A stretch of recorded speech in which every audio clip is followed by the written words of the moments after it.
আসসালামু আলাইকুম। আমি নাইম খান, ইতালির মিলান থেকে বলছি। জাস্ট প্রবাসীদের তরফ থেকে কিছু বার্তা নিয়ে আপনাদের সামনে আসা।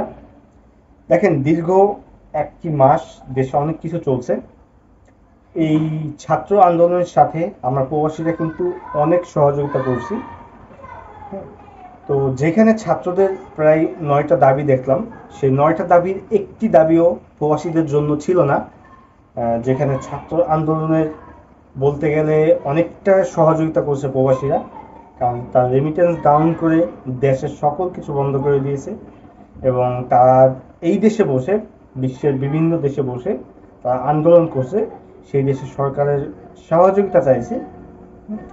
তো সেই উপলক্ষে অন্তত উচিত ছিল প্রবাসী ভাইদের জন্য একটা থেকে দুইটা পয়েন্ট রাখা। কারণ হ্যাঁ, যারা তার ফ্যামিলিকে রাইখা দেশের বাইরে বছরের পর বছর কাটাইতেছে, তাদের জন্য কিছু করা। আমি বলছি না যে প্রবাসী ভাইদেরকে ভিআইপি সম্মানের মাধ্যমে বাংলাদেশে রিসিভ করতে হবে, সেটা বলছি না। আমি বলতেছি তাদের যে সমস্যাগুলা সেগুলো একটু আপনারা তুলে ধরেন। কারণ দেখেন, আপনাদের পাশে কিন্তু এই প্রবাসী ভাইরাই কিন্তু দিনরাত যুদ্ধ করছে।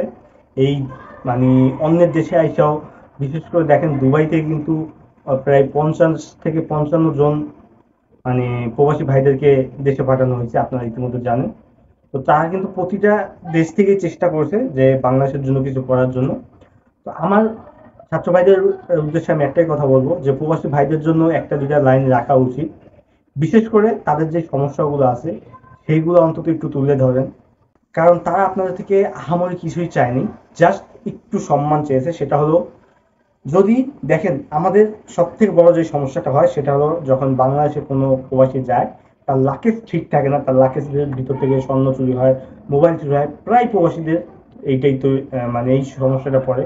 আর সব থেকে বড় যে সমস্যা, এয়ারপোর্টে তাদেরকে ঘন্টার পর ঘন্টা অপেক্ষা করতে হয়, ইমিগ্রেশন অনেক ঝামেলা করে।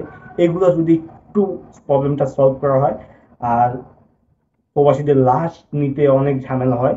তো এইটা বিষয়ে আমি আশা করতেছি নতুন যে সরকার আসবে তাদের কাছে আপনারা এই পয়েন্টগুলো তুলে ধরবেন। আর সব থেকে বড় যে পয়েন্ট সেটা হলো ভাই, প্রবাসে আসার জন্য ভালো কিছু করা। কারণ দেখেন, আমি যদি ইতালির কথা বলি, ইতালি আসতে কিন্তু একটা বাংলাদেশি মানুষের 10 থেকে 20 লাখ টাকা লাগিয়ে যায় শুধু একটা সিঙ্গেল ভিসার জন্য। যেখানে আমাদের পার্শ্ববর্তী দেশ ইন্ডিয়ার কথা যদি বলি, ইন্ডিয়া মাত্র 2 থেকে 3-4 লাখ টাকার ভিতরে তার ইতালি চলে আসে। তো তাদের ওইখানে প্রপার গাইডলাইন আছে, তাদের ওইখানে রাষ্ট্রদূতের কতটা সাপোর্ট আছে। আমাদের বাংলাদেশের সবই আছে, কিন্তু বাংলাদেশ থেকে অ্যাপ্লাইয়ের সুযোগটা নাই, যেটা সবথেকে বড় খারাপ একটা দিক। কারণ ভালো একটা যদি যদি সরকারিভাবে কোনো প্রতিষ্ঠান তৈরি হয় যারা এই মানে ম্যান পাওয়ার কাজগুলো করবে, মানুষ আদান প্রদানের কাজগুলো করবে, আমার মনে হয় যে অল্প টাকায় মানুষ দেশের বাইরে আসতে পারতো। কারণ মানে প্রবাসীরা কিন্তু দেশের বাইরে কিন্তু অনেক বড় একটা ভূমিকা রাখে। হ্যাঁ, কারণ তাদের টাকায় কিন্তু বাংলাদেশের অর্থনীতি ঘরে, এটা আমাদের ভুলে গেলে চলবে না। তো আমি জাস্ট কয়টা পয়েন্ট আপনাদেরকে বললাম, আমি এখানে বলতেছি না যে আমার সবগুলো পয়েন্ট আপনাদের পয়েন্টে পয়েন্টে মানা লাগবে। আমার থেকে অনেক সিনিয়র ভাইয়েরা আছে যারা কন্টেন্ট ক্রিয়েট তৈরি করে বিভিন্ন দেশ থেকে। আমি তাদের কাছে একটা রিকোয়েস্ট করবো যে আপনারা এই সমস্যাগুলো তুলে ধরেন। কারণ আমি আশা করতেছি আমার এই ভিডিওটা ছাত্র ভাই ও বোনেদের কাছ পর্যন্ত পৌঁছাবে। সেই আপনারা শেয়ার করে দিবেন। আমি জাস্ট একটাই আপনাদের কথা বলতে চাই যে আপনারা যেই দাবিগুলো করছেন সেখানে কোথাও আমি প্রবাসীদের জন্য কোনো দাবি দেখি নাই। তো আশা করব যে আপনারা যখন নতুন সরকার যেহেতু গঠন হবে, তাদের কাছে প্রবাসীদের জন্য একটা লাইন হলেও রাখবেন। এবং প্রবাসীরা কিন্তু সারাদিন দিনরাত পরিশ্রম করে এই যুদ্ধটা করছে আপনাদের সাথে, এবং আপনাদেরকে পুরোপুরি সাপোর্ট দেওয়ার চেষ্টা করছে।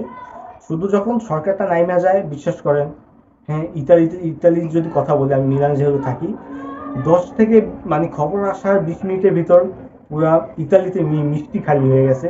আর এতটা খুশি হয়েছে, কারণ শেষমেশ তাদের মানে যে আন্দোলনটা ছিল, আন্দোলনটা জয় হয়েছে, সেটাই তারা অনেক মানে প্রাধান্য দিছে।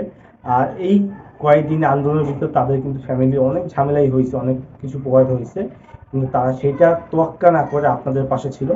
তো জাস্ট প্রবাসীদের জন্য একটু কিছু প্রয়োজন, আমার এইটুকুই চাওয়া। আমরা বলতেছি না যে আমাদের জন্য ভিআইপি কোনো সার্ভিস তৈরি করেন, আমরা এটা বলতেছি না। জাস্ট সম্মানের সহিত যাতে একটা প্রবাসী বাংলাদেশে যাইতে পারে, এইটুকু আপনারা একটু দেখেন।